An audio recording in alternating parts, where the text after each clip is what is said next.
The views and opinions expressed in this podcast by the host and or the guest do not necessarily reflect the views of the host and or Paranormal Buzz Radio and or its sponsors. Use of any material produced by Paranormal Buzz Radio without express written consent is prohibited. Paranormal Buzz Radio will not be held responsible for you holding your knees, crying, and rocking in a corner in a puddle of your own urine, or being beheaded by a group of children in a cornfield. In fact, if you come across a group of children in a cornfield, we promise to make fun of you as you run away screaming in terror.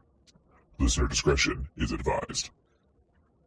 Caution. You are now entering the all-consuming realm of Shay's Paranormal Chat, where the things that are better left unsaid are actually said. Shut up and sit down.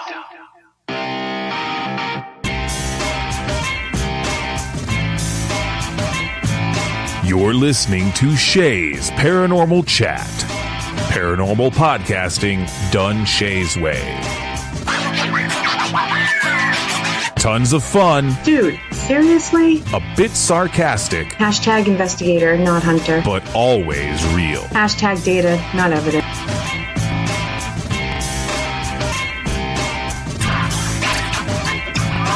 Don't get your panties in a twist. Oh my god, really? This is real, raw conversation.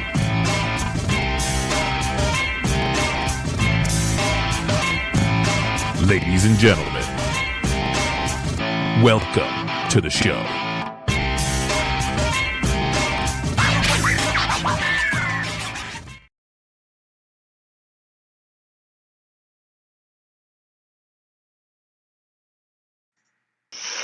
Hello, everybody. Welcome to episode 20 on Paranormal Buzz Radio, Shay's Paranormal Chat with Shay Carroll, the bitch, and the most beautiful Kelly McCarville.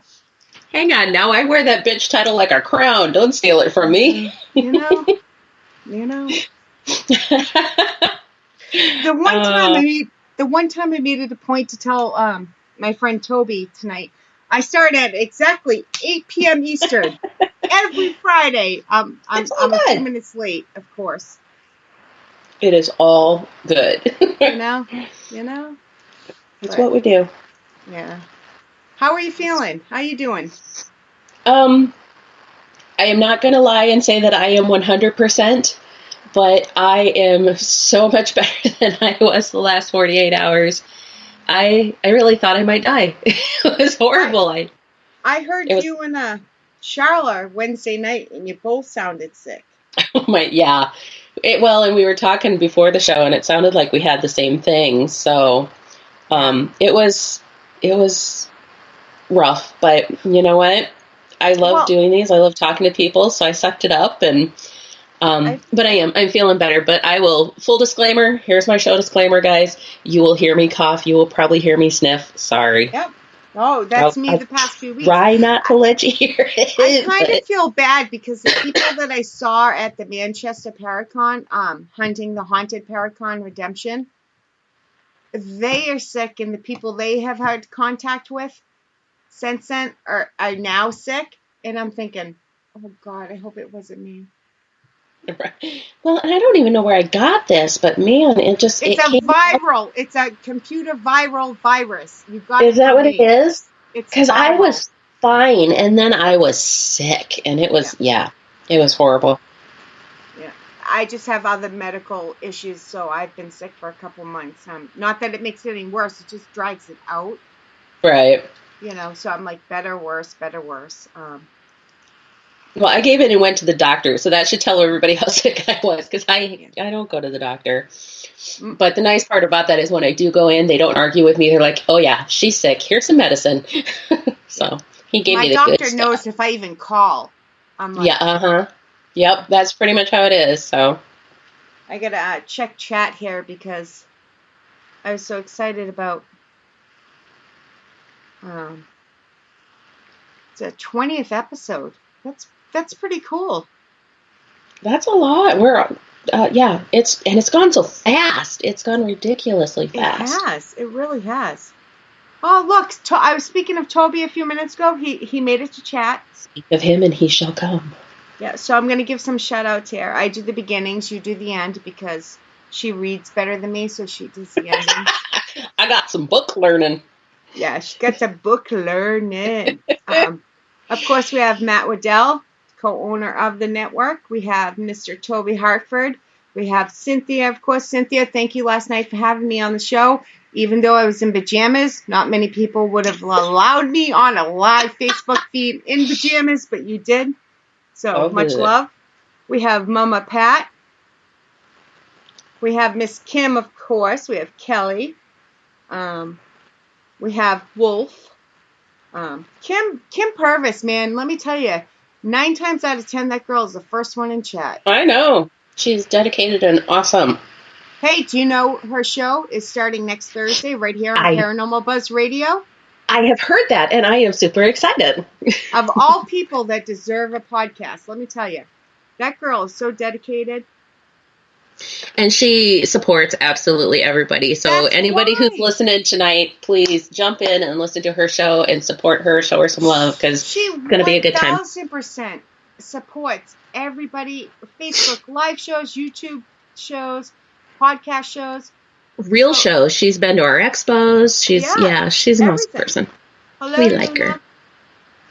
We like her. So this should be interesting. We haven't done, I haven't done a Q&A since you started filling in like November, I think it was. So yeah, it would have been November. Yeah, and that's how the show started off, was at least once a month there was going to be no guest to. We have John. Hey, John, thanks for coming in. Squirrel. Squirrel, yeah. It's hard to keep up with everything. We have no guests. I'm worse when we have a guest, but we're getting back to the roots of what this show is supposed to be, because yes, I'm crazy. Yes, I like to have fun. Yes, I like to bring out the crazy and fun in the guests, but we're going to start doing at least once a month, no guests, just to communicate with the chatters. And by the way, speaking of that, we need a new name for the chatters, because I keep calling them the chatters, and that's not a great name. So if you guys have any suggestions, let me know. Jen called them something. Parabuzzers? Yeah, I can't. Oh my gosh, I can't remember what she called them. We'll have to watch for Jen B to jump in and ask her, because she called them something, which was kind of cute, actually. But you guys be thinking what you want us to call you instead of hey you and you guys and and. So we need a name for the chat people, but we also need, I'm going to put up a poll soon on what to call the once a month shows, because we can't keep calling it Q&A with Kelly and Shay, although that is cute and it rhymes, but we need a name for the episode once a month. I don't know. We'll have to get creative. Maybe we should run a contest every month and let a listener name the show for us. There we go. That's a good idea. That way, we don't have to be creative. I'm so creative that it flows out me and then it goes away. Like, it comes to a point and it just stops, let me tell you. This is going to be an awesome show with us both hyped up on cold meds. Yeah. Coffee, cold meds, and water. No Pepsi. Coffee and water. We have our first question, though. We do. It's from Toby Hartford. You said something, though. Hang on. What? You said something, and I was going to say there was something that we needed to say. And now I don't remember. Never mind. I interrupted you for something I can't remember. Go ahead. Parapeeps. Matt said parapeeps. Shaders. Shaders. Yeah. That's kind of what I call. That's kind of what I call my haters. That's kind of funny. Yeah. I'm hoping they're not shaders. I still don't understand how the F I have. See, I didn't do it. I didn't drop it. Good job. It's still early. Yeah.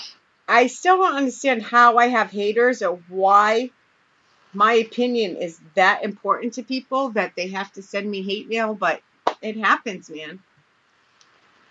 I just don't even care anymore. I don't care anyways. I find it funny to make fun of them on the air or on one of my million pages. It's exhausting trying to keep people happy. So you know what? If you don't like me, you don't like me. Sorry about that. I mean, they're not like trying to make people not like me, but it's just exhausting. So, anyways. Oh yeah, she's going to drop it yet, John. She will. Yeah. It's early. I made it through like the 10 whole minutes show. I made it through the whole show last week to the last 5-10 minutes at the most, and then I dropped it 15 times. I'll have to start taking a secret poll before the show starts and let people put their bets in and run a little gambling ring on how quickly. But we can't let you know because then you'll know and then you'll behave. Yeah, but it won't stop me. No. See, that's what people think. They're like, if she knows, she'll behave. No. I behave for me and nobody else. If you're taking a bet and I'm in the mood, it's going to happen. Awesome. All right. Well, I don't have to be in a bad mood. I also say it for excitement. No. It's sentence enhancers. Yeah. Yeah. It has nothing to do with mood. Sentence enhancers. All right. Do we want to get to our first question? Yes, we should. All right. Mr. Toby Hartford, who I love, by the way. I have to say, him and Tony, his wife. I was going to say, you might want to. They were on a few weeks ago, or they were. It's been a couple months ago now. I don't think it was that long ago, was it? I don't know. It was a couple weeks ago they were on. 3 weeks, I think. Yeah, okay. I have no idea. So, sometime. Toby and Tony of Scars. Yes, Scars. Because remember I kept wanting to say Mars? Yep. Yeah, I do. I do remember that.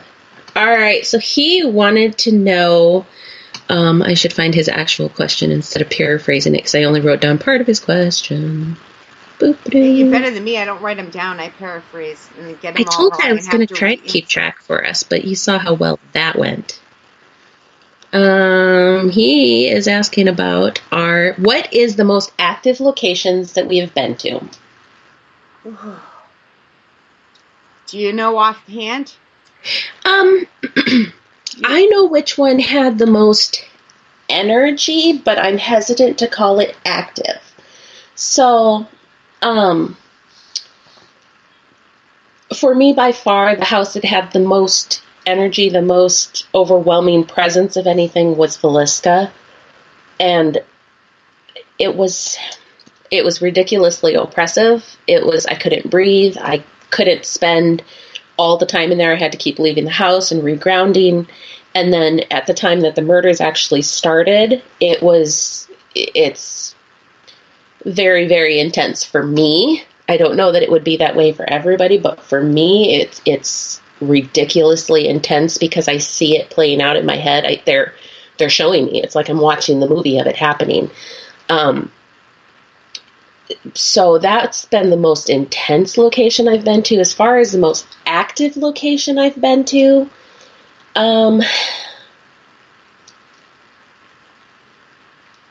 probably the Mason house still. Yeah. There are so many spirits that are resident spirits there, and they like to interact with people. So it's pretty rare that we go down there that we don't get something happen. Yeah. But Malvern Manor is pulling up pretty close behind that. It's getting so almost every time I go there, there's something going on. Yeah. I'm running statistics in my head, like the number of times I've been to a place and how much activity's been going on, and because the only answer I can come up with, or one of the answers I can come up with, has to do with Toby. So I was trying to come up with something else because I don't want people to think I'm picking that location because it has to do with him. Oh, did we lose sound? Did you mute? All right. She's sneezing. She's muted. So, Oh, and my nosers. Didn't figure you guys wanted to listen. So overall, okay, so the place, this is such a hard question. But the place I'm going to pick, and I honestly, I don't know if it has to do with because he asked the question, so it comes to mind. But Toby had Nicole and I help out on an event at Parsons Field Seminary in Parsonsfield, Maine. And so we did the 4-hour investigation part, helping the other people in the basement. And overall, that was the longest amount of activity we've gotten. Mm-hmm. It was only a one-time event, but it was definitely quite a bit of activity for that 4 hours. We were there literally overnight, but I'm just talking about that 4 hours in the basement. So, I have a question that kind of plays off of his. Yeah. What place did you go to that you expected to be like overwhelmingly active and like you were just so looking forward to it because everybody talks about how haunted it is, and then it was just a dud? I can tell you my place, and it's what popped into my head. I don't know what you said, but it's what made me think of it. I finally got to go to Waverly Sanitarium in Kentucky, and I had this buildup in my head that this was going to be phenomenally active. If any place was going to be active, that place should be, with all the deaths and all the people and how big, and everybody talks it up. And I expected it to be super energy packed and active. Yeah. And it was really, really, really quiet. And I'll be the first one to remind everybody that they don't perform on command. They're not circus monkeys. I get this. I know this, but man, I was disappointed. I drove all the way to Lexington, and I'd hyped it up in my head, and then it was just like, bummer. So now I've got to go back there sometime. But for whatever you'd said, that had popped into my head, so that made me wonder. Do you have a place like that? Yeah, I don't go in. First of all, even with all the lore and the legends, I don't go into a place. I take everything into account, but I don't necessarily always go to a place believing automatically it's haunted, just the opposite. And I try to disprove it. But my big place was, I know people love or hate me, and they'll either like this answer or they'll hate it, but S.K. Pierce Mansion, Gardner, Mass. It was one that we've only paid for a couple locations. We don't pay. That's just, we don't do it. So we paid to investigate this place, and nothing happened all night to the last 20 minutes. And the last 20 minutes kind of made up for it, but you literally have to sign, at that point anyways, waivers on that it's haunted, that this can happen, and all the hype around it. I thought if there was a chance that, so it was disappointing compared to what they say out in the public, but at the last 20 minutes, it made up for it. I go into locations keeping in mind what other people say, but it doesn't matter if I go in blind. Like, okay, I know this is what people are saying, but let's just see. So it's hard to be disappointed. And it still was. It was still an awesome experience. I mean, it was so neat to be able to walk around there and see the history and know what the building was. And oh my God, that place, if you've never been there, it is huge. But I don't know. I just expected to feel more, but that's okay. That's perfectly fine. That was me too. And we did have some stuff, and it's still on our top 5-6 stuff that have happened. But when you're there for 10, 12 hours and it's the last 20 minutes, I just thought that, I'm trying to keep up with chat, but I'm having trouble, just so everybody knows. I gotcha. So Kim is asking us, what is our favorite location and why?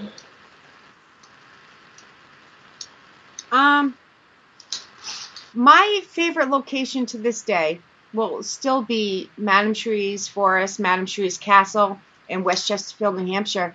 But for many reasons, not only because of the paranormal activity, but because it's a beautiful location. Unfortunately, there's a sad story that goes with it, but there is activity there. It's definitely not the most active place I've been to, but it's still my favorite location. Hey, Tim. My favorite location, I think it has to stay Mason House. It's just I've been there so many times, and it's my home away from home, and the spirits there are my family, and they never disappoint, and it's just, yeah. So I think that it is always, always, always going to hold a special place in my heart. But I'm really liking Malvern Manor lately. They're getting so they know me there too. I don't know. There's not really places that I've been to that I... Can I piggyback off of this? Yeah. Kind of. This is... I don't want anybody to be offended by what I'm about to say, but I wouldn't be me if I didn't say it.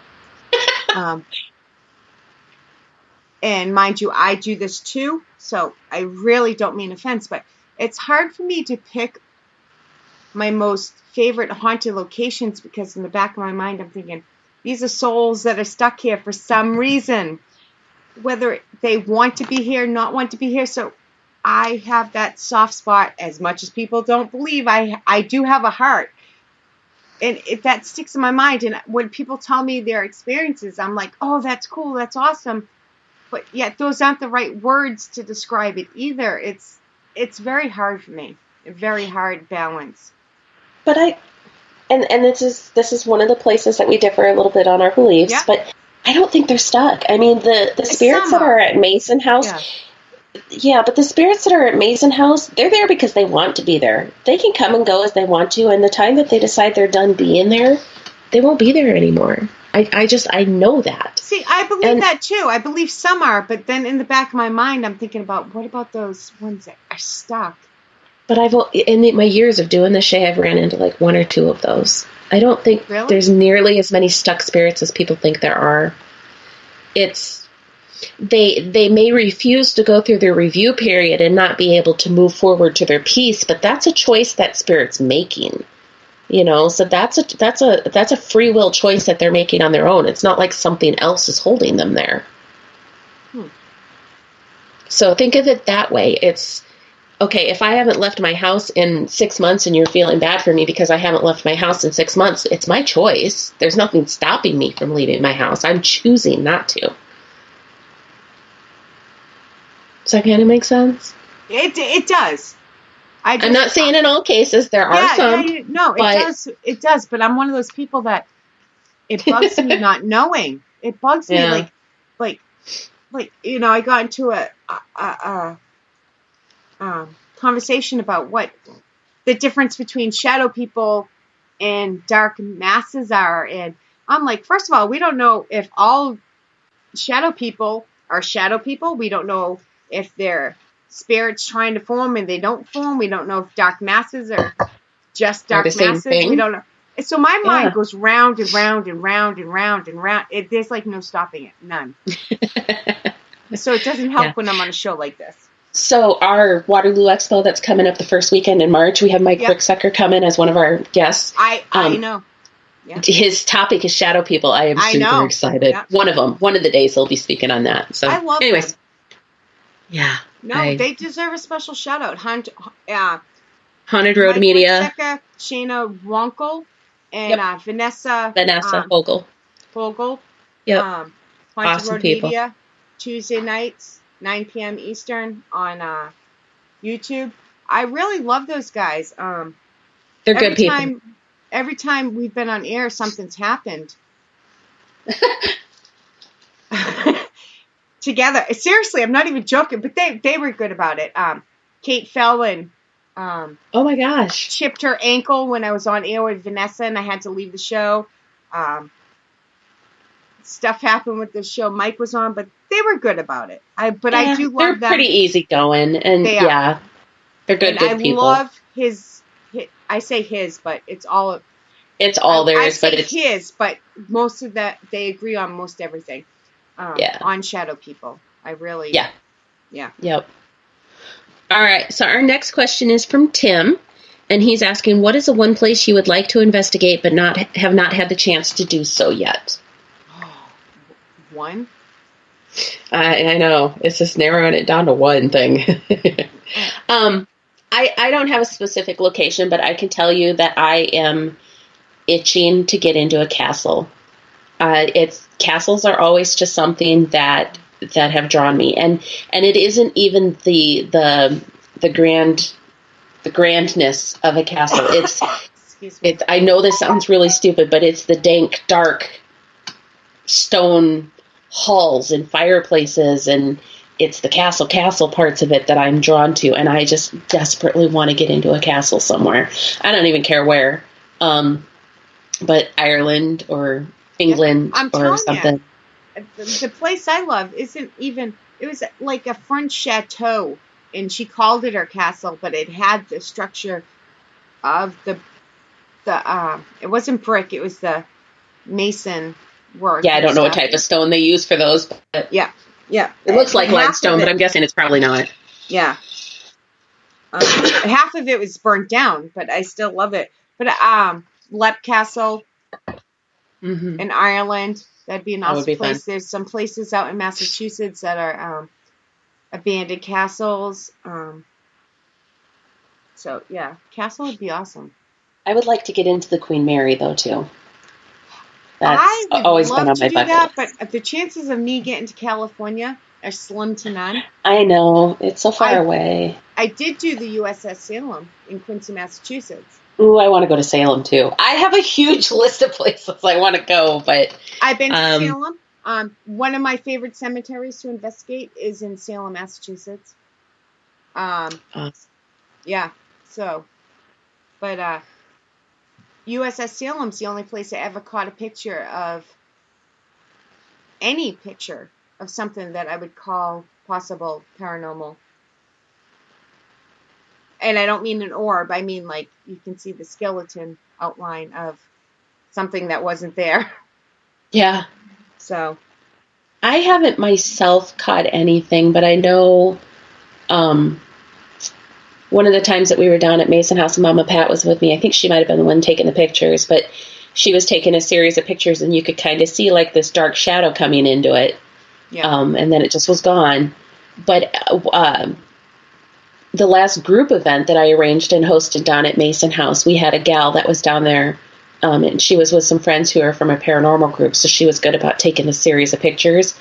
And she caught a picture of what looks like a lady stepping up a step, lifting up her skirt just a little bit to take that step. It's pretty, and I mean, we tried to debunk it. We spent, I don't even know how long trying to debunk that, reshoot it, catch the angle, see if we could recreate it, and we just could not do it. So it was a pretty cool pic. It was pretty cool. We'll have to exchange pictures because I've never seen that one. Yeah, I'll have to get it from her because if you can. Don't have access to it right now, but I'll be seeing some of those gals next weekend, so I bet I can get a copy again. Good night, Mallory. I never even said hi to Mallory. Hi, Mallory. Bye, Mallory. She's my favorite stepdaughter. She's kind of my only stepdaughter, but she's still my favorite. So Miss Cynthia wants to know, what is our favorite method of communication with spirits and why? All this kind of goes back to last night. If anybody missed it, catch Raven Rose Paranormal, their live feed. For me, we do use spirit boxes, but that's my least favorite, but we do use it. Hello, Miss Jen B. Anyways, I just like EVP. I like having a conversation, and as I said last night, I try to keep it as normal as possible, and that's my favorite form. Is that the question? Because now I kind of forget the question. What's our favorite method of communication and why? Yeah, that would be mine. My favorite method of communication is me. It's the easiest for me. I mean, honestly, it's the one that I can, and even as I say this, I go, yeah, but you don't trust yourself. It's the one that I can trust the most. You know, I don't have to question, did I really get that message? Because I did get that message, and I know that I did. but I also don't have to listen to all the extra white noise and the jumbles and the extra noise and sound and everything. But outside of that, I would say probably my favorite tool would be the Spiritus application. And I'm not typically a big one for like the applications on the phones, but this one it's good, and there's no words, so it's not pulling out of any word banks. It's not cycling through radio stations, so it's not picking up words off the radio. You can have your phone on airplane mode, and it still works perfectly. So, if I have to use something besides me, I'd probably say my Spiritus, but that's another huge place we differ, is the apps. Yeah, but I don't like the spirit boxes. First off, they make me sick, but yeah, I have so much trouble taking it's scanning through radio stations, and radio stations have words, so it's going to catch words, and that's just where my brain goes. Yeah, that's why I say it's not my favorite to use, but we do use it. But also only, first of all, I don't consider any of this shit. Is my first swear word. It's not the F-bomb, but I don't consider any of this stuff. You started out the show calling me a bitch. Oh, yeah, there we go. Second. No, me a bitch, not you. I call myself a bitch. That is true. That is true. Sorry. I don't consider it evidence in any shape or form, but... I don't think there is evidence. We can't prove any of this. Nobody can prove any of this. There is no proof. And I don't know that there ever will be. It frustrates me. Here's proof. Well, really? Proof? Really proof? Yeah. Anyways. Yeah, no, I'm the same way. And people make fun of me because I'm so careful with my words, which I am getting better in the past couple of years on radio. I have gotten better. But, and I call it evidence because I don't know what else to call it. But that's the word. That's what I'm getting to is... There's lingo now. Ghost hunter. Right. It doesn't necessarily mean what ghost hunter means. No. It's more lingo. Evidence. It's more lingo. Like, this is cool. This is what a catchphrase kind of thing, you know? I just collect Here's my findings. Yeah. Here's what I stumbled across. Yeah. Yeah. And I'm very careful on how I word things. Yeah. Sometimes. Other times I'm on the air and I F this and F that, but when it comes to what we experience, I try to be careful. Yeah. And yeah, that's the best we can chalk any of it up to is these are our experiences. Yeah. And I can't prove a bit of it. I know without a shadow of a doubt that what I do is real. I know without a shadow of a doubt, but I can't prove it. Yeah. I cannot prove it. I can blow people's minds, and that should be proof. But it's not, and I cannot prove it. And Vanessa was talking about that one night on some show, or in a post, I can't remember where she was talking about it, but that I can state fact after fact after fact that I'm not supposed to know, and that should be proof, but it's not. It's not, and it never will be. And you can show evidence after evidence or finding after finding, and it's still not proof. So it's frustrating. It is very frustrating to me because I would love to be able to prove it. But it is frustrating. But then again, you also have to take into consideration, and this is just my opinion. I'm not speaking for Kelly.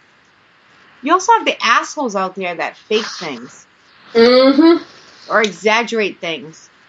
Or there's something everywhere they go, and there's a million things that they get every single place they go. No, that's not how this works.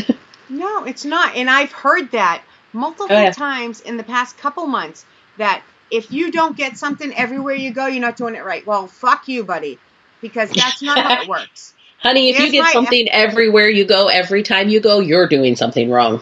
That's exactly. Thank you. Because I've heard that from multiple different people. I'm not talking about one person's name, but the past 6 months, people like... There's just no guarantee. There's just no guarantee. Right. You know I mean, even with the benefits that I have going into places, though, there's been times I've walked in and I'm like, there's just nothing. I got nothing, you know? Anyways. We got off on a tangent. Should we go to the next question? Yeah, if there is one. Roland, I'm so far behind in chat, people. I'm behind so on sorry. chat as well, guys, so we're trying to keep up. So Roland asked, are spirits then transitory? And is it due to some sort of attachment to said place, or can it be spirits love to travel? Well, before the medium speaks, I believe that it can be both. A spirit can be transient. It can roam in certain areas. It can attach itself to somebody. It can be stuck in a location. Depends on what kind of haunting and why they're there and what they choose to do. And I think there's so many possible explanations that you can't just say one thing. Like, you can't just say, again, my humble opinion, you can't just say it's stuck in that location. Well, if it's stuck, how come it can catch a ride home with somebody?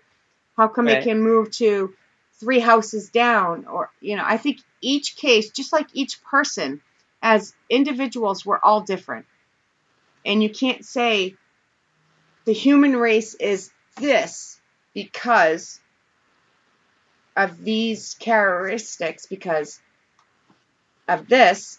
Just spirit. I think that's half the problem with why we can't prove things, because it's so, each situation, each spirit, each ghost, I believe there's a difference. Yeah. I just think it's so different that you can't put your finger on one reason. I think that it's what's been explained to me is that it's a combination of things. There are some spirits who are not aware that they're able to leave a location because they haven't got to that point of their death process. I don't know how to explain it other than that. So they don't know that they're able to leave, or they choose not to believe, or they simply think that they can't leave. And a great example of that is, so Edinburgh Manor is a well-known location around where I'm from. And when I've been out there a lot of times, I know the spirits that are there, and some friends of mine went out there, and he called me and he says, there's something wrong out here. And I'm like, what do you mean? He's like, no pun intended, but it is dead quiet. And I'm like, what do you mean? He says, there's nothing, Kelly. There's no spirits. We're getting absolutely nothing. He said, well, basically he was calling me to come out and see what was going on. He's like, will you come out? So I went out, and basically somebody had been in there shortly before they had arrived and told all the spirits that were there that they had to leave, and they listened. So here they're all outside thinking they can't go back in the building. And all it took was me talking to one of them to say, you can go back inside. Here, come with me, And I took my little creeper friend because he loves me and he trusts me. And I didn't technically take him by the hand, but basically I took him by the hand and we went inside. And as soon as he went inside, the rest of the spirits were like, oh, okay, well, we can go inside now. And they all came back inside. But they believed because they were told that they couldn't go back in the building, so they didn't. They're all back. Everybody knows I have issues with that. So I was hot. I was furious. If it's not a demon, and it's not a negative entity, for lack of a better word, I use, anybody that does not know me that's listening for the first time, I use the word entity when I don't know what to call it. So my entity could be anything. If you have a negative entity that is hurting people, or a demon, which is not, anyways, I don't know how to word that one either. You don't have, unless it's hurting somebody, you don't have the right to remove it. They were there. Right. That's their home. It's their home. That's their home. And kind of to answer Roland's question too, not all spirits are there because they're attached to the building or even necessarily something that's in the building. Some of them are. Some of them are there because that was their home. Some of them are there because that's what they knew. Some of them are there because a relative lives there. Yeah. But some of them, how they find it, I don't know. But some of them will find a location and choose to stay there. And remember me talking to Jeff when we were out at Malvern last time? That's Jeff. I don't know how he found Malvern. He still has never explained to me how he got there, but he's new to Malvern. He was never there before. Yeah. So we don't know how he got there. We don't know where he's from, but he is new to Malvern and he likes it there and he'd like to stay. So I think he probably will. How he found it, don't know. Eventually, I hope he'll tell me because I'm curious. But there's spirits that are down at the Mason house that they were never there. But I think places that are open to things like that or have a lot of spiritual activity, if we look different, if someone with abilities looks different, imagine what a place that's open to that energy or has a lot of spirit activity there looks like to them. I call it the lighthouse, the beacon. Yeah, maybe they're drawn to the beacon as the location as well. So hard to say. Mm-hmm. These are all ongoing questions. These are all theories that I wrestle with. Really. Right. So Roland again is asking, who are your favorite spirits you've communicated with and why? I'll go first because mine will be quick. I don't know that I've ever... None. None. I don't think I've ever gotten enough information to say that it's a spirit of John Smith, Jane Doe, enough to classify it as that. So,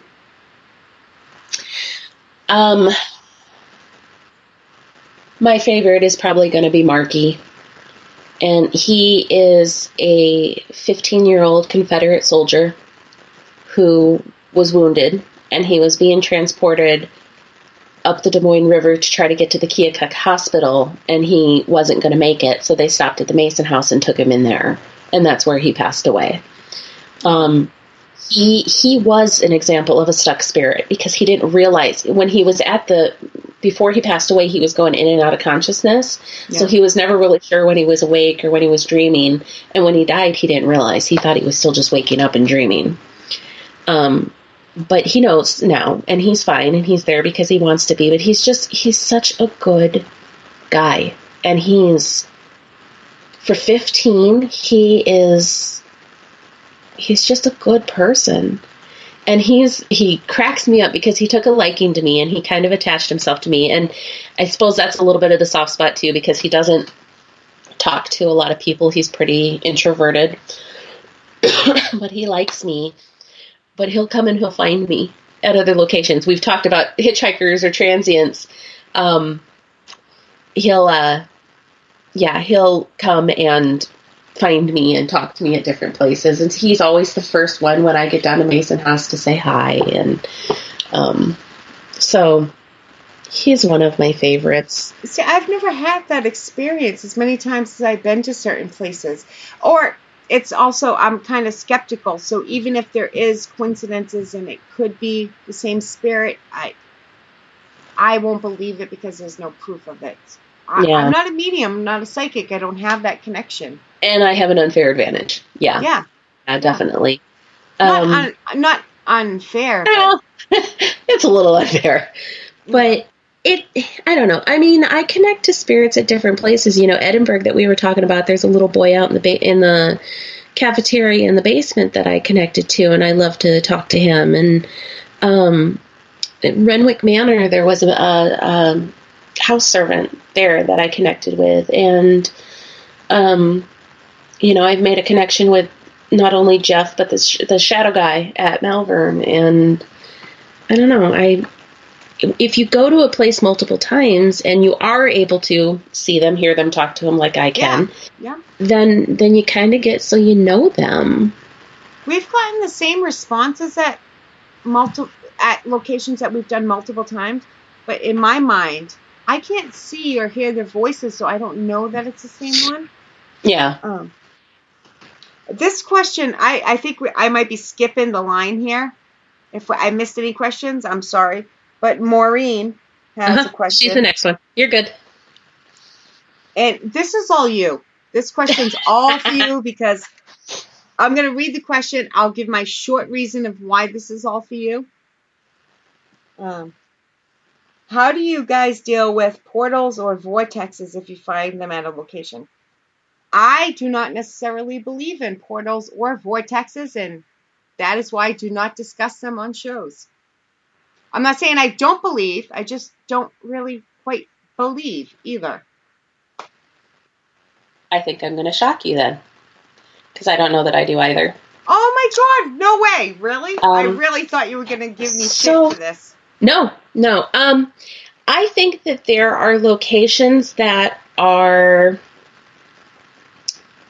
higher energy locations. Yes, I agree with that. Because the energy is higher, it is maybe easier for a spirit to be able to communicate in that location. But I can walk in. Being an energy worker, I can walk into places and I can say, ooh, this spot has more energy right here. If that's what they want to call a portal, okay. Wouldn't that be more of a vortex, an energy vortex? See, I don't know. But okay, but let's think about this for a second, because and I posed this question to a scientist once, a scientific mind, and I got a blank stare back. If a portal is where a ghost can come through or a spirit can come through to speak to you, does that make me a portal? Because they can talk to me anywhere. Kind of. I would believe in that type of portal more than... Or are they already there and you're just... They're not right. coming... I almost think of like a portal or a vortex as basically a window. And you have to open the window to be able to talk. But that window can go, it's like your car window. It's going to go where your car goes, you know? Yeah. So it's not necessarily in one particular spot. Me too, although I think, again, if you get a location that is more active and has more energy and that vibration of the location changes, or it shines like a beacon or a lighthouse to the spirits, then you're going to have more spirits that show up there, and you're going to have more spirits that come through, and that's probably what gives people that impression that there's a portal or a vortex. And maybe that's all it is. Maybe that is the definition of a portal. You know, I don't know. I definitely don't know that I have ever come across one that I thought, oh my gosh, I have to close this down. I've never encountered that myself. Now, again, I'm going to say the same thing that Shay did. I'm not discounting that they're real. I'm not saying that anybody who has felt them or experienced them is wrong. It's just what I've experienced. So, and I think that the question that I asked is really what kind of got me thinking about it, because if a portal is where a spirit can come through to communicate, that makes me a portal. See, I always look at it as a portal is that opening. Let's picture a door. And that door is a portal. Open, close, that they can come through. Where vortex, people mean, it's just enough energy for people to temporarily. I don't know. I'm gonna interrupt for just a second here. Yeah. So, Pat, you're in trouble. We're going down there next weekend. You called him a child. I will tell him. Marky does not like being called a child. He's 15, so I tend to call him a kid because 15 is a kid. He will correct you every time you call him a child. I am a man. But also, Roland, I see your comment there, but I'm not sure what you're saying you disagree with. So can you clarify for us so we'll try to address. Sorry, my chat closed. I got so wrapped up. This is why you're fine. I think so much that I don't pay attention. He was saying, I disagree because I still believe that spirits are still human, and by human nature, we are social. When we can connect, we get attached, and I feel spirits are the same, but that's my opinion. So I'm just not sure. Was it about my spirits and ghosts are different? I don't know. I don't know. That's what I was asking him to clarify. So hopefully Roland's still on here and he can clarify for us. Well, Cynthia is, so even if Roland's not, Cynthia can ask him what he She usually can decipher what he's saying. Yeah. Kim's saying, I've all wonder if some of the spirits are more active because they want you to know their story. What do you think? This goes back to, this is why I love this field, because my mind goes round and round. I think some are more active because they want you to know. I think some are more active because they're able to. I could go on and on. I think, again, just like every living person is different, every spirit / ghost could be different. Yeah. And what they're allowed to do, what they can do, what they want to do, if they still have some form of free will. Mm-hmm. And they do. Yeah. I think it's kind of a mixture of things, Kim, is what I've experienced, at least. In some cases, like Roland said, they're still human and they still have their human nature. So they still go through their human routines. So if a spirit's back in a house because they loved the house and they just want to continue to non-live there, I don't know what you want to call it, but they want to still reside there, they may just be going about their daily activities and oops, we run into them. Oops, we hear them walking. Oops, we hear this noise. They don't mean to necessarily have us interact with them at that case, but we do because they're doing their thing. Do you consider that residual?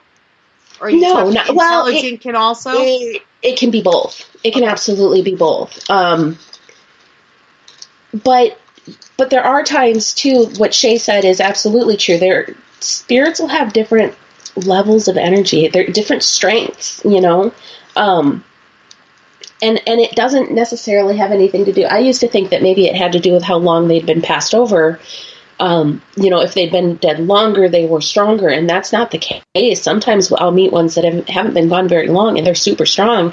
And I think it's just how quickly were they able to get through that review process, and how strong are their beliefs of being able to communicate. And there's so many factors of it, but the spirits can have different energy levels, and if they're stronger, it's easier for them to interact with us. But absolutely, they like to share their stories. They like to be known. It's the same as us. If you think about, if we were walking around our house and there was another family living in our house with us and they just ignored us all the time. Yeah. And finally, one of them stopped and said, "Is there somebody here?" Wouldn't you go, "Oh my God, yes, I'm here. I've been trying to talk to you," Yeah. Yeah. So once they figure out that we're trying to talk to them, absolutely they try to communicate with us. How about the ones that are trying to communicate with us and we pick up a word? They could have said a whole story, and it's on us because we couldn't hear the whole story. We picked up that one word. Doesn't necessarily mean they're not trying to communicate with us. Goes back to strength and practice. And that's why I love this, because I could go round and round and round on what if, because we don't know. Well, you're a medium, so you know a little bit more than me, but that does go back to where you've heard me say a million times.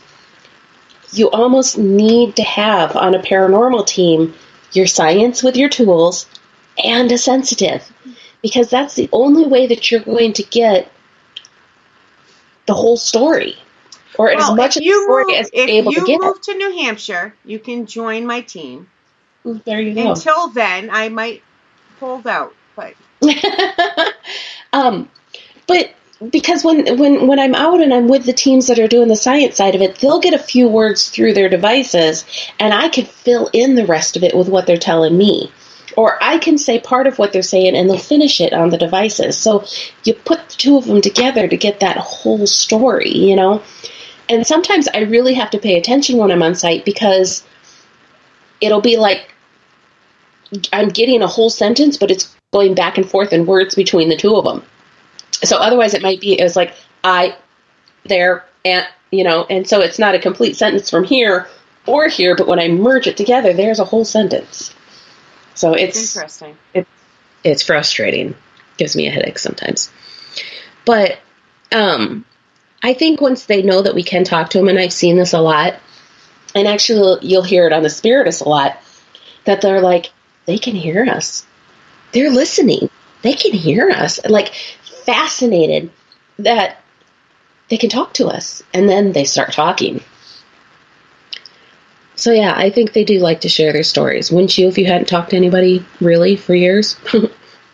Me? No. But most people, yes.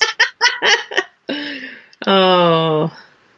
Oh, here we go. Cynthia's trying to get me going. I'm being so good on this show tonight. Oh. Okay. Oh, yeah. The favorite spirits, absolutely. They connect to people because they like the people as much as we like them. Marky was drawn to me. I don't know why. Oh, I meant the next one, not this comment. Sorry, I missed one in between. Your comments. Sorry. Sorry. Yeah. I was answering an unsaid question, but yeah, I missed this one though, so I didn't want her to think I was making fun of her for this question. Oh, Cynthia, you're a troublemaker. Yep. Oh, Cynthia. Oh, go ahead, Shay. All right, here's the question, peeps. And before I answer this, because it's going to be a long-winded answer, I'm going to say hi to Skydoor Network, which I believe is Kelly. I could be wrong. Hello, Kelly. If not Kelly, let us know who you are.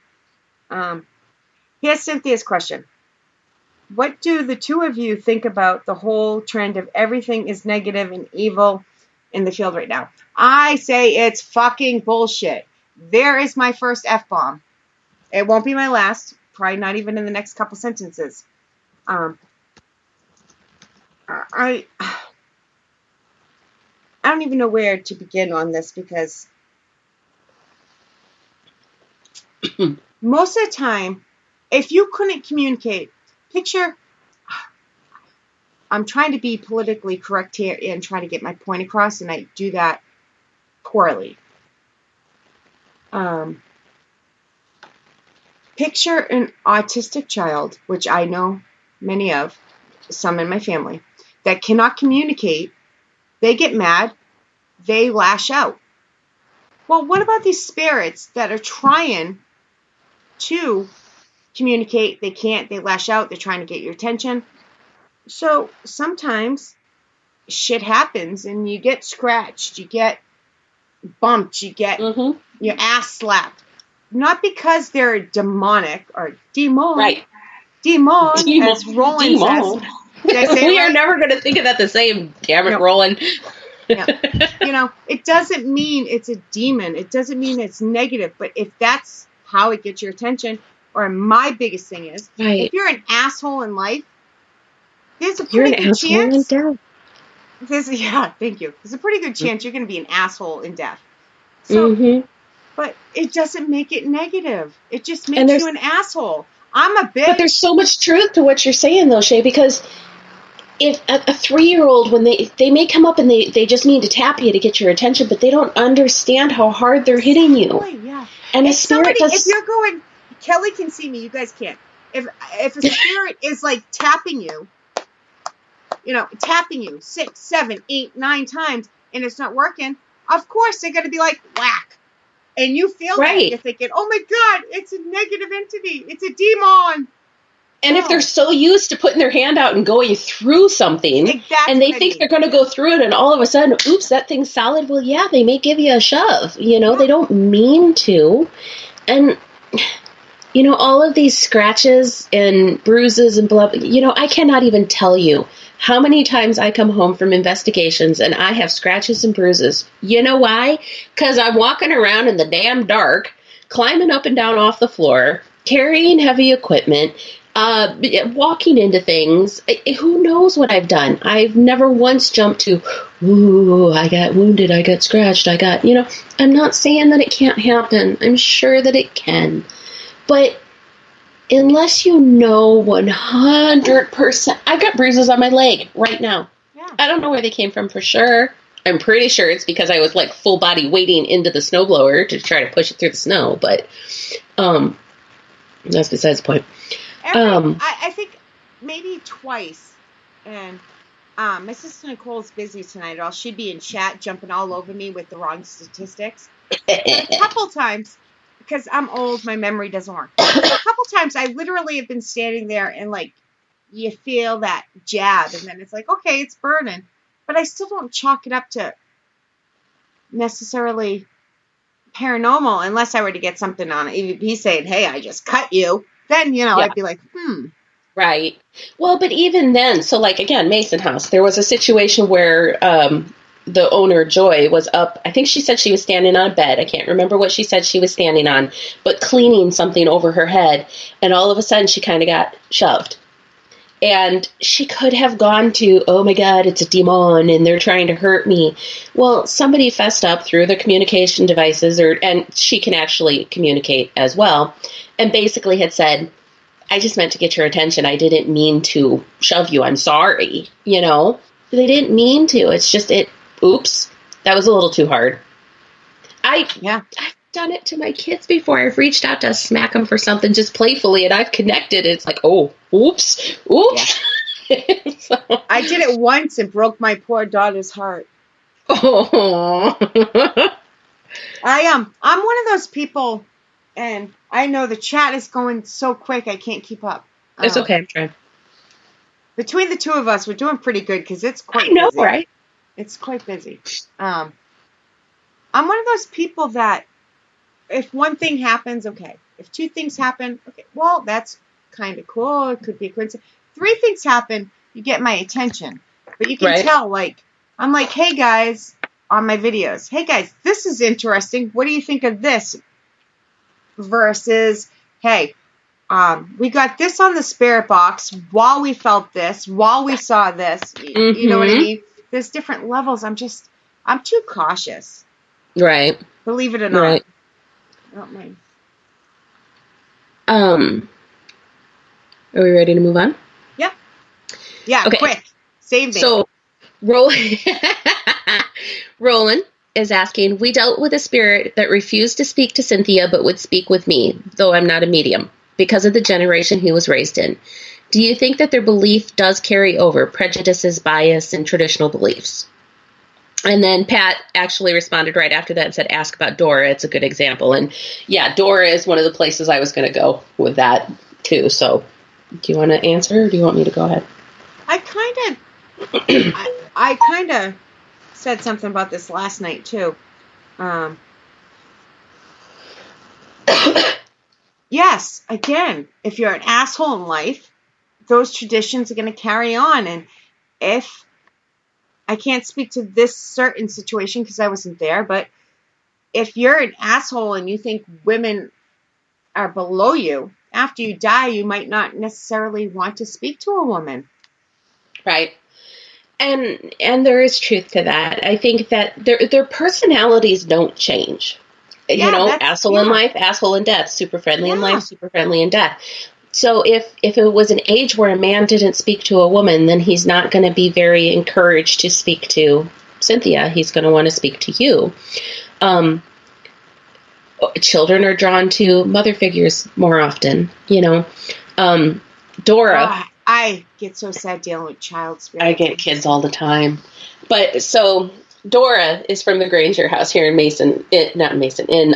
Marion. And that's Sarah Hyatt that we had on the show. Yep. And so Dora was the matriarch of the house, and I knew when I went to this, I've been to the Granger house multiple times, and I knew when I was there, I always just tried to keep it looking nice and everything picked up and tidy and everything, and it never really struck me as anything abnormal. I'm in this pretty old museum house, and I wanted to keep it nice, But I went there for the first actual paranormal thing, and Sarah is sitting at the table. And I go in and I start doing my thing and putting everything away. But I'm like going around behind people, cleaning up after them, pushing chairs up to the table, straightening it up to the table because it wasn't quite straight on the table, And Sarah's just getting this smirk on her face, bigger and bigger and bigger. She's like, Dora's getting to you, isn't she? I'm like, what do you mean? She's like, Dora was a neat freak. Everything had to be perfect in her house. And I'm like, this is over the top for me, like over the top, needing to fix things. Like last time I was there, they have a display case that's got some old bottles in it, like medicine bottles or something. One of them has fallen over, drove me bunk. I mean, I was drawn to it the second I walked in the house. Like, do you see that's knocked over? And I was trying to figure out how to get into the case to fix it, and it's actually all screwed together. Adam told me, because I pointed it out to Adam, and I told him, I'm like, we need to fix this. He's like, oh yeah, but I got to tear the entire thing apart. But that personality of hers would pick up on me, would rub off on me. But like, she has her mindsets of what a female role is and how they're supposed to be. So I already had a strike against me walking in there the very first time, because I was not in a dress. Women wear dresses. And she wasn't, I mean, she's not rude about it, but she's just kind of like, well, that's interesting leg wear. I'm like, oh, well, see, but we don't wear skirts today. Like, she was rude, but proper at the same time. Properly rude, yes. Yes. Yeah. And so, like, we were going from the main house out to the carriage house, and halfway back, there's these steps that you'd use to get up into the carriages. And she's walking with me as we're walking back to the carriage house, and she stops at those steps. And I realized she'd stopped, so I kind of stopped, and I looked at her, and she says, a lady stops right here. And I'm like, but we're going to the carriage house. And she says, a lady stops right here. I'm like, I'm going to go to the carriage house. So she held her ground, and she gave me that look that this isn't proper. And I did my thing, and, but it's just, yeah, absolutely. They can retain those prejudices, those biases, those traditional beliefs. There's spirits that they like to touch the ladies when they were alive, and they still like to touch the ladies now that they passed. Touchy-feely, yeah. I've had that too. So yeah, absolutely it can carry over. But even beyond that, I would say that a spirit can choose who they want to communicate with. If Cynthia and I are both in the same room, and I'm picking Cynthia because I know she can kind of talk to him too, they may choose to talk to her or choose to talk to me, and we can be standing right next to each other, but only one of us is going to hear that spirit because that's who they chose to talk to. That's who they chose to connect their energy with. So yeah, absolutely, they can make those choices. Yeah. That was a long-winded answer. But I liked it. It was a good answer. Who is Dora other than the explorer? Okay. Backpack. Da. I like the next... If we're caught up, I like the next question. From Roland again? Yeah. Okay, so Roland's asking, but then don't you think that the idea of being dead would change one's attitude? If I died, the idea of being punished for being an ass, I'd change my attitude. Me as a non-medium, can I go first? Mm-hmm. Because you have a better... Yeah. You might know and see things I don't know. I have... Again, I know, I always have multiple answers, but that's because I'm not 100%. But again, I'm intrigued. I am trying to be politically correct. I can see her struggling with her words, guys. I am. I'm Catholic. For better or worse, I'm a Christian. So my beliefs are Christian based. Doesn't take away from what you guys believe, but that's what I believe. So I believe in a heaven. So that's where I think some of my opinions come from, like the difference between a spirit and a ghost. And I know my OCD kicks in, and it's a big deal for me, but I really think there's a difference between a spirit and a ghost. And in my mind, a ghost is somebody that has not crossed over yet. They're kind of stuck here for whatever the hell the reason. They're stuck here. A spirit is somebody that has crossed over, but is back for whatever the hell reason they're back. Whether they choose to, that's a different. So, in my mind, if somebody is stuck here, they might still be the same exact way. Not always, but again, they might still have those human traits.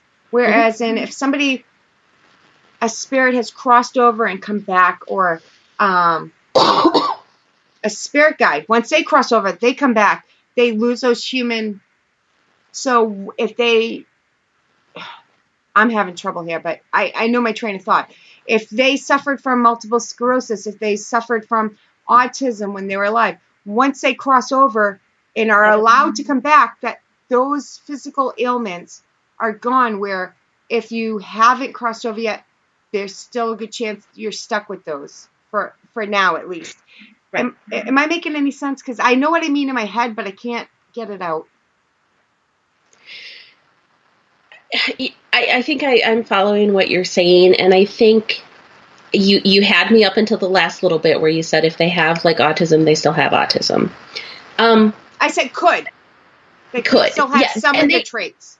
And they can. They can be, and that's a good example of that would be like the shadow man at Malvern, who still functions lower than a grown man, or the creeper out at Edinburgh. He still functions as a mentally challenged man, you know. A lot of this can be summed up by free will and I agree with that too. Understanding of that review process. And so that's why I always say if and but and because I don't agree this is just my thing. Again, I don't know this for sure. This is just my truth, my understanding, kind of the things that I've learned from asking them questions. Yeah. Maybe they didn't see anything wrong with being an asshole. So why would they choose to change themselves? If they went through that review cycle and they thought, man, I was a horrible, rotten, miserable person. I don't want to be that way anymore. Just because they were an asshole in life doesn't mean they have to be an asshole in death. It just means they could be. See, the difference for me is the review process, I guess, in my mind is what happens when you start the next level. And if you're just kind of stuck here, that's what you're still doing. So until... And the way it's been explained to me is that review process is what gets them to... That's what I would say is considered crossing over. What people call crossing over. They've got to go through that review period and see what went well, what didn't go well, what did they learn, what didn't they learn.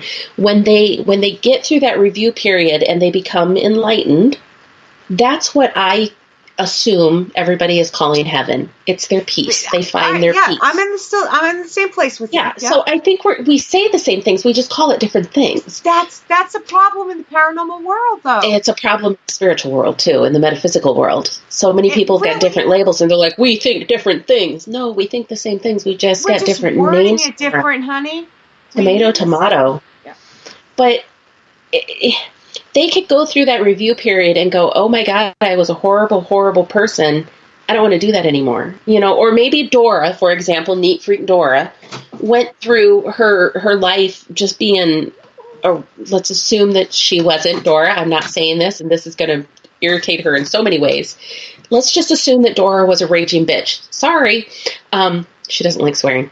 But let's assume that she was about this cleaning, and she just was horrible with everybody. And she went through this review period and thought, you know Kate. what? She says hi. Hi, Kate. Hi.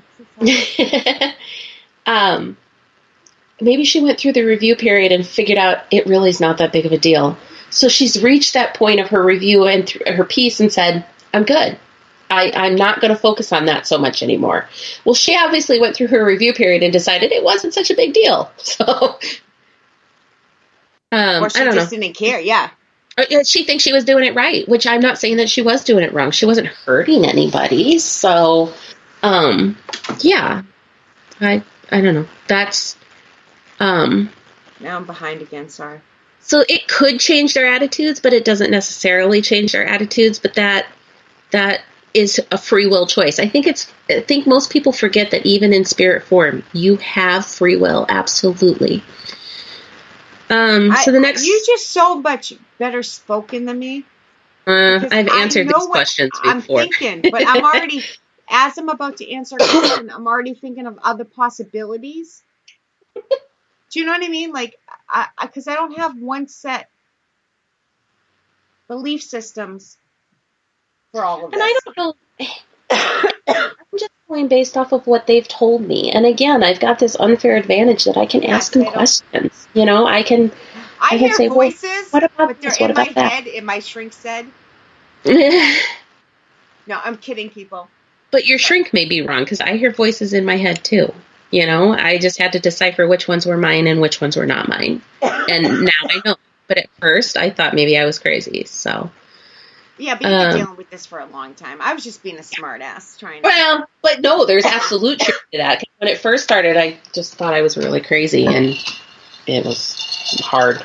But I don't hear voices, and I'm still crazy, so... I'm sorry, I'm having a coughing fit. Sorry, guys. No, you're fine. I got this if you need a sec.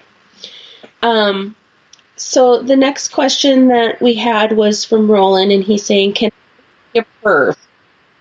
Yep, you're fine. Can a ghost be a perv? Follow someone home, I'm guessing that says just to creep on a medium. Yes to both of those questions. So if you remember me saying that there's a spirit that likes the women, likes to touch the women, and I think you may have heard this story before, but we were down at Mason House, and we were doing an investigation, and I was laying on the big bed in room 5, and I had my cell phone and a digital recorder. And as any big-breasted gal does, I used my chest as my shelf. And so I'm laying there, and I had set the cell phone on one part of my chest. I use my ass that way, so I guess yeah. I'd set my cell phone on my chest, and I'd set the digital recorder on my chest. And I'd been laying there for just a little bit, and I felt my cell phone slide from, like, my sternum down to the side to, like, where my bra strap would be. And I'm like, ooh, I dropped my phone.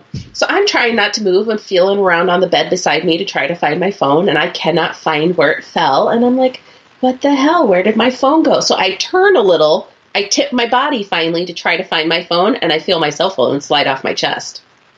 It was not my phone that had gone from my sternum around my breast down to my side. It was something entirely different that had just caressed my breasts. And it's like, okay then. Now, I don't know that I've ever had one follow me home just so they can be a creepy stalker pervert, but yeah, Shay and I have talked about this before, that we get hitchhikers sometime that just will follow us home because they like us, or will come to visit. Marky, like I was saying, will come sometimes just to tell me things. He'll tell me what he needs to, and he usually goes away. Dude, I'm not a medium. It happened once, and I'd be happy if it never happened again. And it wasn't even a bad experience. I experienced it, it's over, and I'll be happy because it just blew my mind. But for this one, it's like a friend stopped over to tell me something about a place that I love, and I'm like, oh, it's different. Yeah. If it was a stranger spirit, if it was a spirit that I didn't know, then I probably wouldn't be nearly as comfortable with the spirit just popping in and going, hey. We were stuck in the car with this. I call it a hitchhiker. That's my word. It left. Came with us. We were stuck in the car for hour and 20 minutes with this thing, with everything going crazy. I mean, I've never gotten so many fucks as an EVP as we did that day. Mm-hmm. But the funniest part of the whole thing is once I opened the car door, because we were in my driveway for a good 20 minutes, 30 minutes, and it was still going on. But once I opened that car door, it was gone. Nothing happened ever again. Boom, it left. So. Oh. Jen B is picking on you. She's like, Shay isn't being a smart ass. She isn't just being a smart ass. She is a smart ass. And then she's saying that they hang out in public restrooms all the time. She tells me that a lot. Both. That I'm a smart ass and they could. And again, this may have to be maybe part of the reason that I don't have a problem with that is you guys have to keep in mind when I opened up my mediumship door, I am a control freak. For those of you that know me in person, I am a control freak.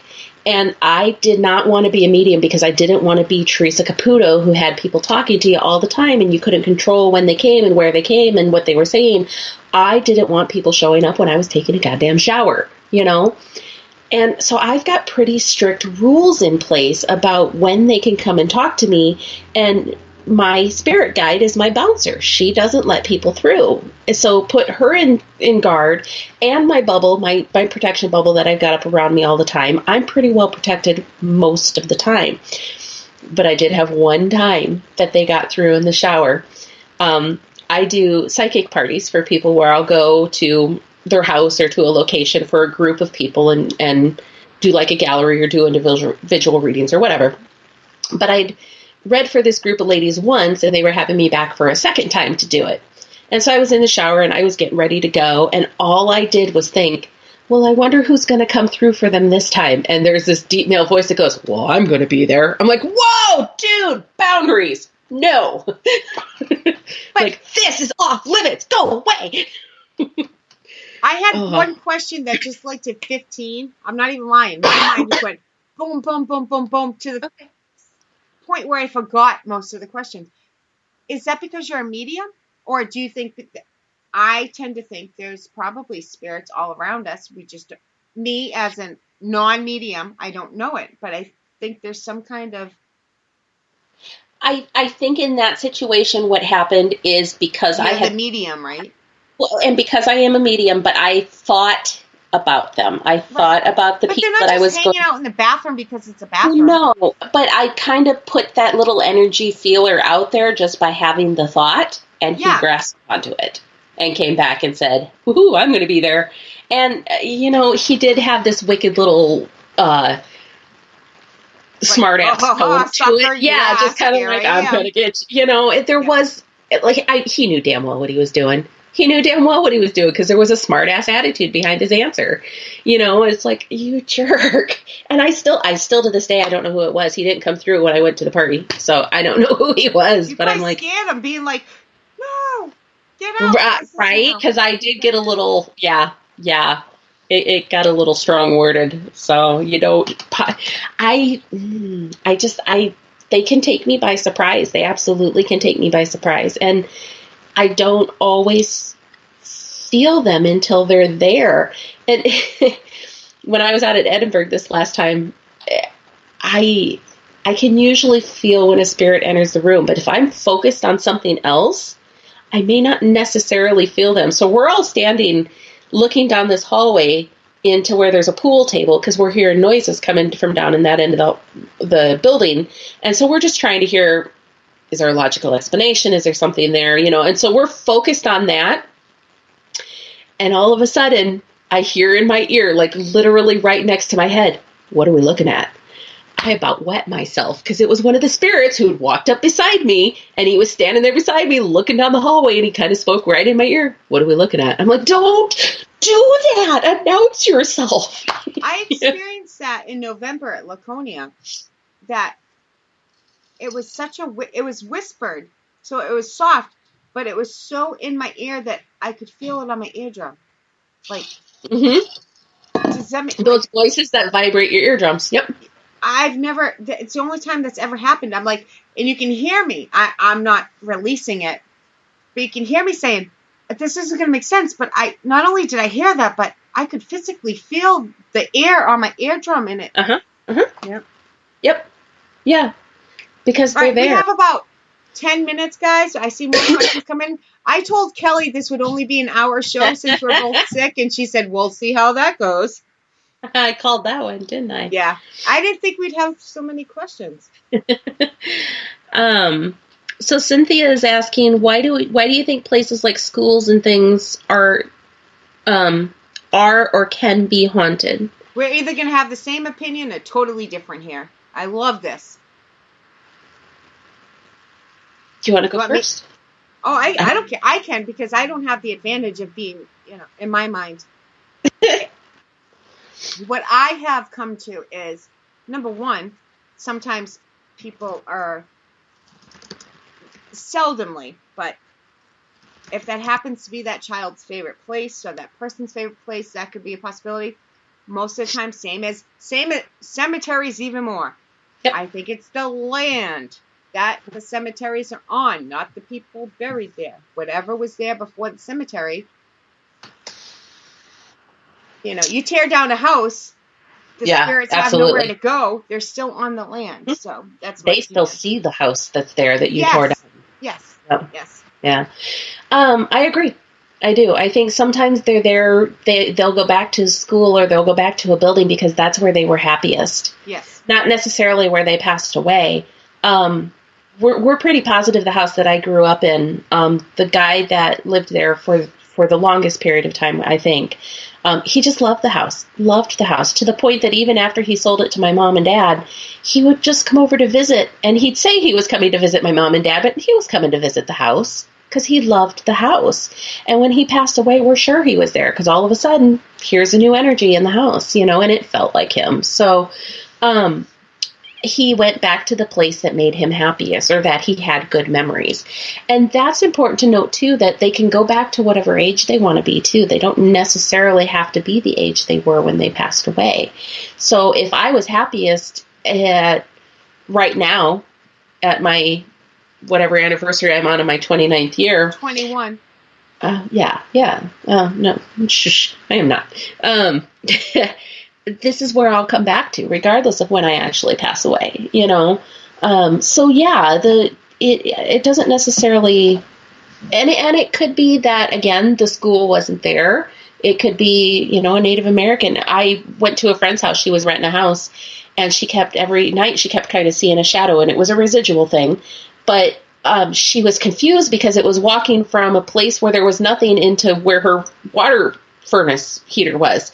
And I'm like, that's because the house wasn't here when he was walking that path. Yeah. That's a Native American. There was nothing here when he was walking that, So it could be that it has nothing to do with the building. That's the land, like Shay was saying. So absolutely they can. I don't know that they always are as hyped up as people make them be, but they make good locations for haunted events. So we'll throw that out there. But I've been to one that activity. One of us is losing internet. Is it you or me? I don't know, because my light just came up. Now you're back. Wow, you're loud. Hello. Yeah, I don't know what happened. Just my computer just did really weird things. All right. Yeah, you were like really mumbled and breaking in and out there, but you're back. All of a sudden, my camera's all lit up. Ooh. Yeah. I don't think that normally glows. No. Okay, sorry. Technology is my friend. So Roland is saying that he agrees with me about the balance for a team, scientist, skeptic, and a medium. If a new team is looking for a medium, how do they not fall into hiring a grifter? I'm not sure what a grifter is, but I'm assuming he means how do you make sure that you have a legitimate person with real abilities. I'm assuming that's what that means. Assume. It's like Massachusetts, a grifter is somebody that comes and goes, and a street person that doesn't really have Yeah, and I don't know. I'm assuming that's what that means. I'm assuming you're right, but I'm just saying. You got to be careful with my Massachusetts ears. Grifter, Pat, Encyclopedia Pat is telling me grifter equals scammer. Yeah, see? That's so, okay. Thank you, Mama Pat. Right? Sometimes she's fun. I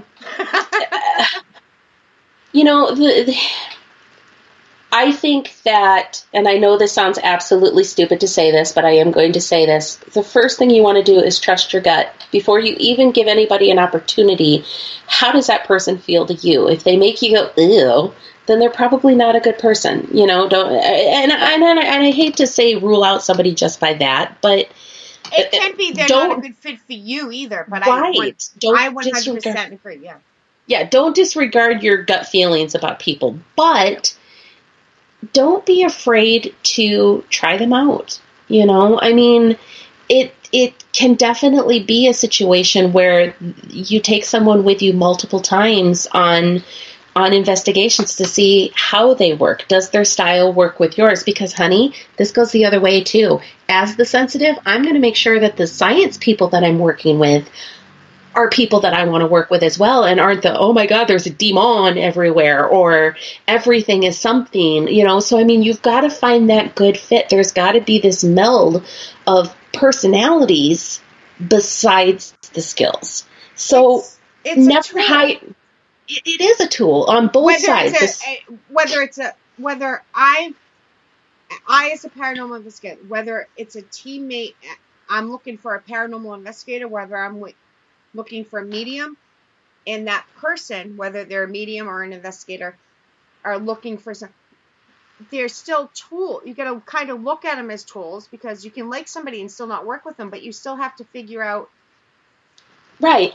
But any tool, so think of it like a tool, because that's a great example. You may pick up this type of a wrench and it's going to do what it needs to do, but it's just not comfortable in your If it hand. doesn't- Where if you yeah, pick if up, it doesn't work for right, Thank you. but a golf club, if a lefty picks up a right-handed golf club, it'll hit the ball, but it's not going to do what it's supposed to. You need your left-handed golf club to make it do what it's supposed to do. You've got to find the right fit for you.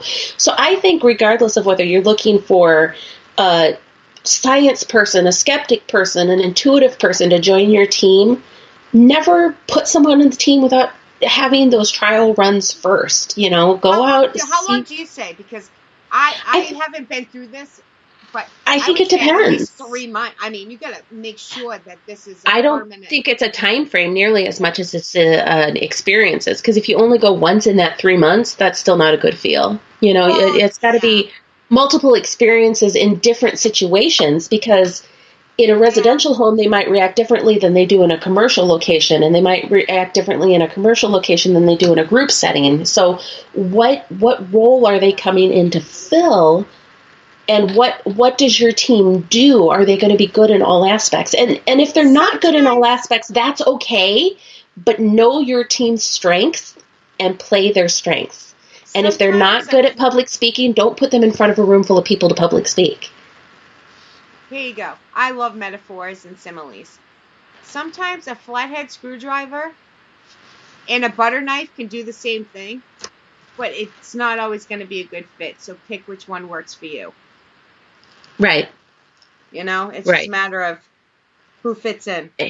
And here's the thing that I would tell you, Roland, personally, because I know you, and I know that you question everything and you like to test everything, and I 100% understand that. I do. And I'm not saying that you shouldn't test anybody or any tool to see if your comfort level with them, but don't disregard everybody just because they say they have a gift that they can't prove. No. Because if you go back earlier in our conversation, I can't prove what I do. I can't. I can do my very best, and I can tell you things that I shouldn't know, but can I prove that I got it from a spirit? No. Can you prove to me that the EVP you caught on your digital recorder was from a spirit? No. That's like saying if somebody's Roland, I hope you don't take offense. I'm going to use you as an example. And I'm picking on him because I know him and I can. So anybody who thinks I'm picking on him. I'm going to use him because I think he won't mind. If you're going to discount somebody just because they say they have gifts or a medium, that's like that man discounting your wife and refusing to talk to her. He didn't even give her a chance. There was no feeling it out. There was just Very good point. You're a woman, and I'm not going to deal with you. So, that's my way of. And I think the part of that always bugs me is because I don't mind being tested. I don't mind being able to prove what I can do. But just like the spirits aren't circus monkeys, neither am I. But neither is a pair. I'm tested all the time as a paranormal right. Nobody can perform on demand, and especially when it takes two people to make something happen, or two spirits, two energies, whatever whatever. Exactly. I'm going to call it two spirits because we are still spirits. Yes, true. It takes cooperation for both of them to make that happen. I can try to call you on the phone, Shay, to have a conversation with you, but unless you answer the phone, I can't have that conversation with you. Exactly. So I judge everybody the same. I put them through the same test, whether they're mediums, not mediums, women, men, kids, adults. Yep. It's all the same to me. If you're a person, I'm not going to trust you till I get to know you. And that's, for better or worse, that's who I am. But I absolutely say, take them with you. Get a feel for them. Yeah. Because even if they're the most gifted psychic in the world, even if they it takes time, though. 90% of the time, they may just not be a good fit with the person that they're working with. They may, personality-wise, not get along with everybody on the team. Or there may just be such big conflicts personally that they can't keep working together. Yeah, and that's a big issue. Yeah. So, I mean, there's I've seen so that. many aspects of finding your team members. And I always think it's funny when people are just jump into pulling people into a team. No. I've been on teams like that where they're like, here's our new team member. It's like, whoa, hold the phone. What?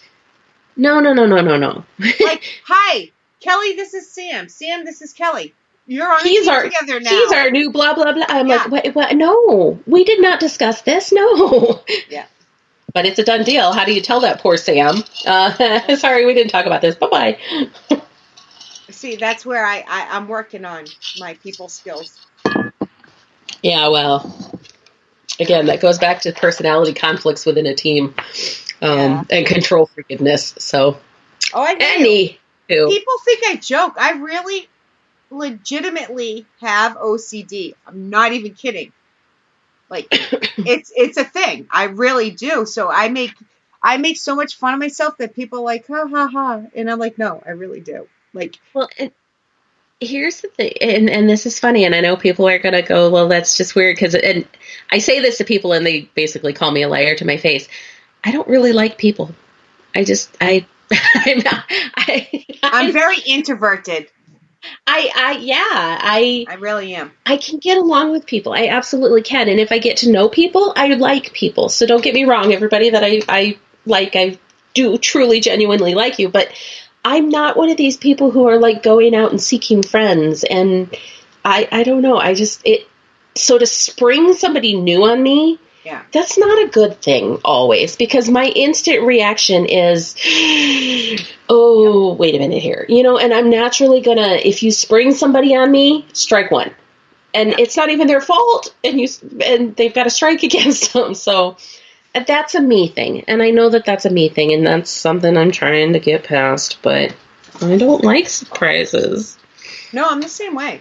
Like I'm real on the radio. Don't get me wrong. But if you meet me at a Paracon, I'm not going to be quite so blah, blah, blah, blah, blah, blah, blah, unless if you talk to me, I will. But I'm not going to be like bouncing off the wall. Well, and that's the thing, and we've gone to these Paracons before, and I've had people say, well, you don't go up and talk to people like you seem so comfortable talking in front, and I'm like, yeah, but I don't approach people to talk to them. Yeah. That's still uncomfortable for me. Yep. So, I don't know. All right. We are weird little creatures, aren't we? We are. Sorry, my dog just licked. Can you see that? Frenchie. She's trying to get to the microphone now. She just wants to talk. She does. Like, yeah. You can say hi. All right. Be good.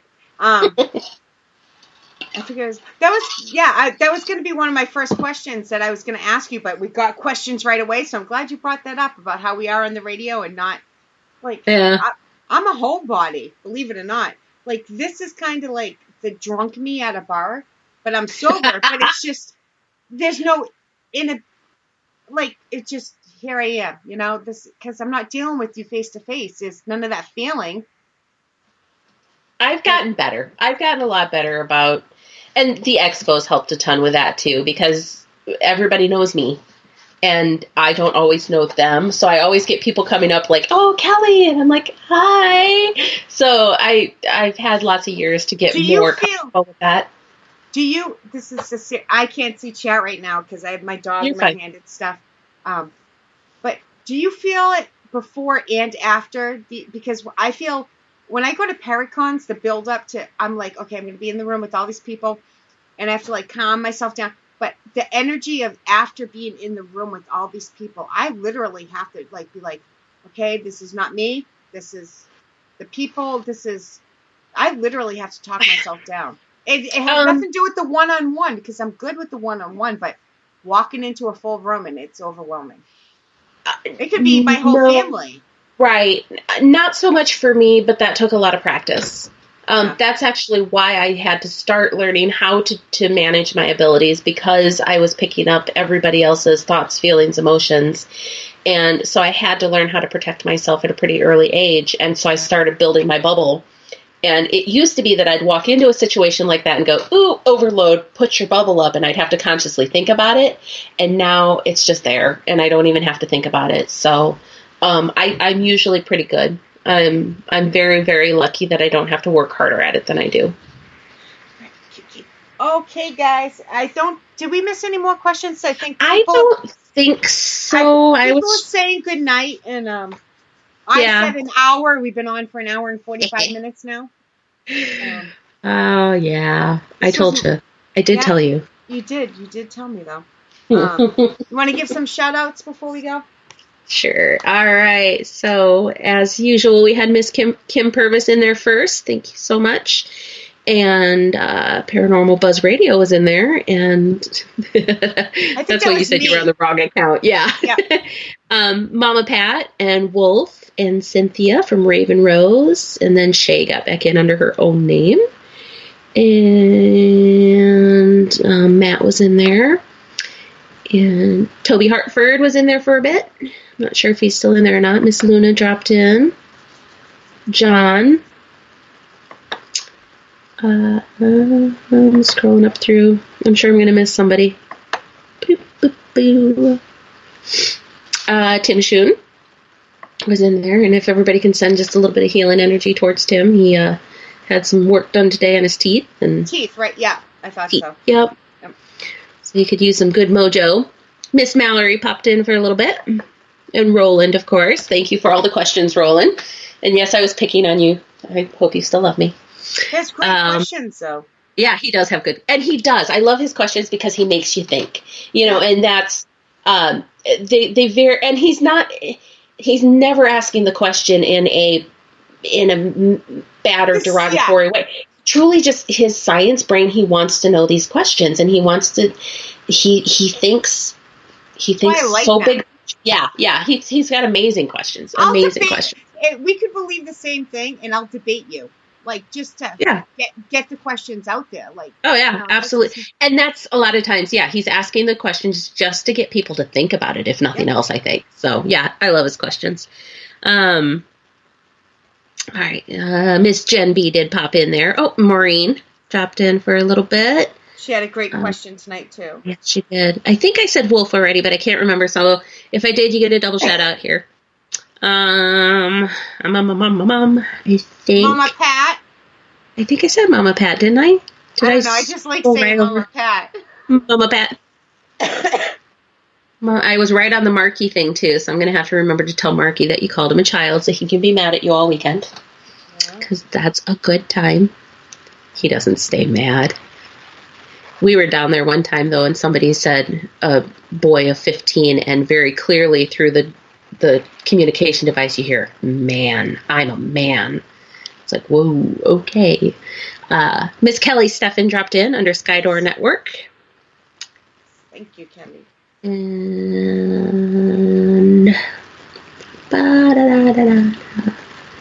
I think that's everybody. If I missed anybody, I am so very sorry. We appreciate you being there. And there was Cynthia, right? I said Cynthia, yes. Roland. Did we say Cynthia? Okay. I think I said Cynthia, but there was a ton of chat tonight, which is always so much fun. Thank you guys always for being in chat. I have to say, chat is one of my favorite parts. So I love watching all your questions and everything you guys are putting into the the conversation as well. Don't forget, we want to come up with a new name for the chatters and then the show. Yes. So we got to ask Jen when she was in here. Pat was saying one thing that is absolutely true. She was saying the energy at the expos is something that's kind of fun to absorb. Absolutely. If you guys have never been out to one of our expos, or maybe any expo, but ours seem to have really good energy. You walk in there and you get so pumped and you feel so good when you leave. It's like you really kind of walk out of there a little high. So, good energy. I always tell people, if you're having a bad day, come just hang out. Even if you have no money to spend, just come hang out and suck up the energy. So, all right, closing comments, Shay. We need to not forget there's things you want to say. See, I told you I'd do it. Yeah. I gotcha. For the most part, all I have to say is tomorrow night there's a special episode of Into the Abyss with Peggy Gypsy. It wasn't scheduled, but now there's a psychic pajama party, so she'll be on 9 p.m. Eastern, 8 Central. Tomorrow night? Yeah, Saturdays. Oh. But she's I'm to dinner with her, so I'll have to arrange. Okay, sorry. No, yeah, usually it's every other Saturday, but tomorrow she's doing a show, so you might want to check that out. We'll coordinate. I'm sure she thought of it, so yeah, we'll figure it out. Sunday, you know what? The Skeptic and the Psychics is Sunday, 9 p.m. 8 p.m. Eastern, 7 Central. We have Beverly Feen on. I think that's how you pronounce her name. Thursday, I'm skipping a bunch because I now have it pre-recorded for all the upcoming shows that I will hit play on in 1 second. But Thursday is the premiere of... Oh, where was I? Thursday is REP Paranormal. REP Paranormal and Friends with Kim Purvis and Allison Robinson and the REP Paranormal Podcast. So check it out. The rest, I'm going to hit play in a minute when Kelly's done talking. Yeah, I was going to say, just for any cross listeners who listen to my Wednesday show as well but wasn't able to tune in then, there will not be a Realm Walkers show next Wednesday. Charlotte normally runs everything in the background and she needs to take that night off. So we'll be taking a Wednesday off, but we will be back on the 27th with the Realm Walker, and we will have Gina of Prismscapes Gems and Healings, and she'll be talking about all the different crystals and their properties and how to use them in crystal grids and all sorts of fun stuff. So just in case we have any cross listeners. And if anybody listens to Kelly's show and is not sure on the chat thing, because I confused myself, just message her, because once she explains it, it's easy to do, and their chat is so fun. Blog Talk Radio, of course, Girls vs. Coast Media on Wednesdays. But yeah, I screwed myself there, but I figured and the chat is a little, Blog Talk Radio chat is a little, we have to remember to turn it on, I think, as part of it, and then it's a little inconsistent then too. But I always try to watch. There's a chat box and there's a comment section, and I try to watch them. So I try. But I can't swear that I keep up all the time. You do good, especially for having the two chats. But once you get into the chat, it's easy. So it's the same thing with Spreaker. Once you learn it, you learn it. Absolutely. So. Yep. Absolutely. So. All right, guys. Now that our show has now been 2 hours, it was a great show, though. Good. I had fun. This was fun. It was fun. And you guys can be thinking all month about questions you want to ask us next month when we do our show like this. Oh, yeah. It's I think it's towards the end of March, though, that we're going to do the show, because we're pretty booked. Or it's the 8th. I'll announce it. It's either the 8th or the end of the month. Maybe we'll take March off and start in April. Who knows? Do you know how many show banners I do? Not even. I do show banners for other networks. Never mind this one alone. I don't know how I remember what I remember. All right, guys. Good night. Thank you. Good night, everybody. We will see you Sunday. I will see you Sunday, and we will see. I'll be in New York on Sunday, so you guys have fun. Yeah. Don't say that with attitude. I'm going to have fun. I'm excited. I can't wait. I can't wait to see the live feeds, but... I'm going to try. I'm going to do my best. All right. I'll be a little busy anyway, so... All right, guys. Good night. Thank you for joining us. See you next week. Good night, everyone.